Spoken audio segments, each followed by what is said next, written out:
Hello বন্ধুরা, সবাই কেমন আছো? আমি তো অনেক ভালো আছি। তো আজকে কি কি বাজার করে এনেছে আর এই বাজার করে আনা দিয়ে কি কি রান্না করব সেটাই তোমাদের সঙ্গে শেয়ার করব। তো এই যে আলু, পেঁয়াজ, তারপরে এই যে নজনার ডাঁটা, এখন কিন্তু সজনার ডাঁটা শেষ হয়ে গেছে। নজনার ডাঁটা এগুলো কিন্তু খেতে অনেক ভালো লাগে। পটল আর এদিকে ভেন্ডি এনেছে, উচ্ছে এনেছে। তো আমি এই যে আজকে রান্না করব তার জন্য প্রথমে কেটে নিয়েছি সজনার ডাঁটা, আর কিছুটা আলু কেটে নিয়েছি, আর এদিকে ভেন্ডি কেটে নিয়েছি। ভেন্ডির সঙ্গে কিছুটা আলু দেবো, কেন না সবজির সঙ্গে যে আলু দিলেই বেশি ভালো লাগে। আর আলু আমাদের বাড়িতে সবাই বেশি পছন্দ করে, বিশেষ করে তো আমি অনেক পছন্দ করি। তার জন্য সব তরকারিতেই আমি আলু দেওয়ারই চেষ্টা করি। আর যেহেতু বাচ্চা আছে, ওরা কিন্তু সবজির থেকে আলুটা বেশি পছন্দ করে। আলু দিয়ে কিন্তু ভাতটা মাখিয়ে দিলে ভাতটা খাওয়া হয়ে যায়।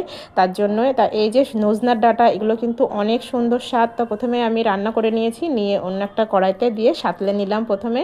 আর এদিকে আমি ভাত বসিয়ে দিয়েছিলাম, ভাতটাও কিন্তু আমার রান্না করা হয়ে গেছে, ফ্যান ঝরাতে দিয়ে দিয়েছি।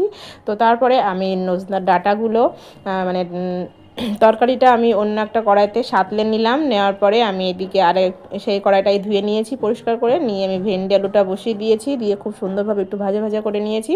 নেওয়ার পরে লঙ্কা গুঁড়ো, হলুদ গুঁড়ো, লবণ, মশলা, পেঁয়াজ কুচি, লঙ্কা কুচি সবই দিয়ে দিলাম। দেওয়ার পরে কিন্তু খুব সুন্দরভাবে একেবারে শুকনো শুকনো করে কষিয়ে নিয়েছি, কারণ ভেন্ডিতে লালা বার হয়। যদি ওই লালা সমেতই রান্না করা হয় তাহলে তরকারিটা খেতে বেশি ভালো লাগে না। তো একেবারে শুকিয়ে নিয়েছি। আর আমি কিন্তু ভেন্ডিতে সবসময় একটু সরিষা বাটা দিই, এতে করে ভেন্ডি চচ্চড়িটা কিন্তু খেতে অনেক ভালো লাগে। আর ভেন্ডির তরকারিটা আমি আমার ছেলে অনেক বেশি পছন্দ করি।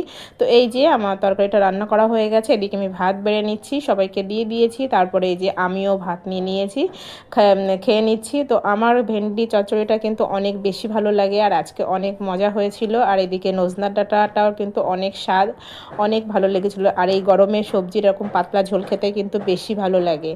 তো তারপরে খাওয়া দাওয়া শেষ করেছি। খাওয়া দাওয়া শেষ করার পরে বিকালবেলায় ব্লাউজটা রেডি করে নিয়েছি। এটা শাড়ির একটা পিস, ডবল কোটের ব্লাউজ হয়েছে, যেহেতু বাটি বসানো হয়েছে সামনে, পিছনেও কাজ সামনেও কাজ, দেখতে কিন্তু অনেক ভালো লাগছে, নেভি ব্লু কালারের।